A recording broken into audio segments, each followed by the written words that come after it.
Right now, my dissertation work is an ethnographic study of where I look at kids using technology and digital media around their homes and trying to understand how parents are designing home learning settings, what they put into the homes and how they organize activities for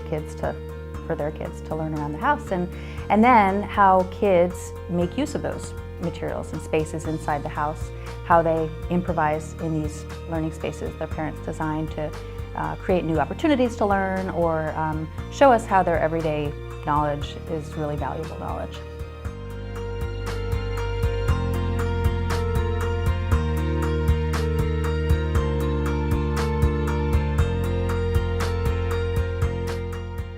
One of the key ideas that came out of looking at these videos and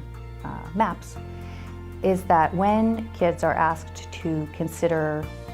the places where they go to learn with technology, they end up having to make places visible to us. They also have to make them coherent with their memories of these places, and they have to make them mobile in terms of the new digital mapping interface. And so what all that allows us to see as researchers is something that's usually kind of invisible about learning, and that's how the activities that kids are engaged in when they're learning are spatially and temporally organized. And we argue in the paper that this is a critical part of developing kids' spatial literacies.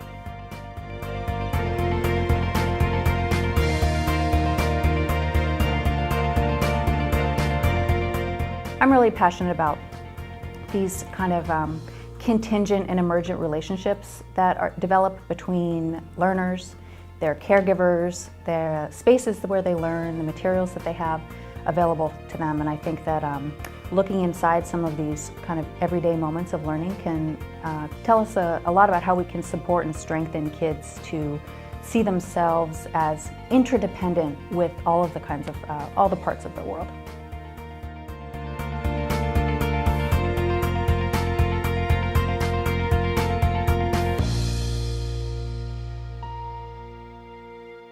One of the things that's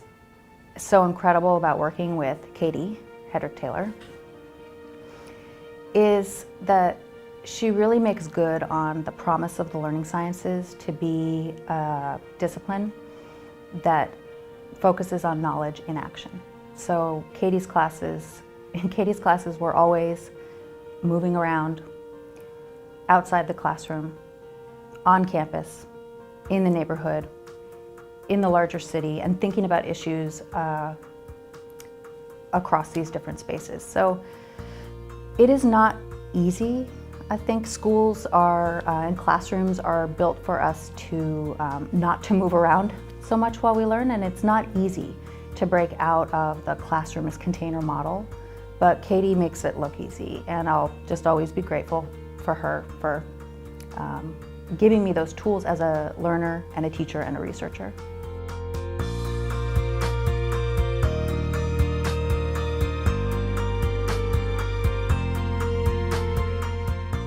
Practically, if I could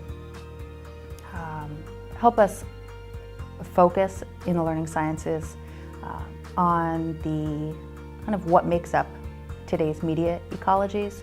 how kids are making sense of the changing technological worlds they live in, I think we might be in a better position to reconfigure more responsive and more responsible systems of knowledge for today's learners.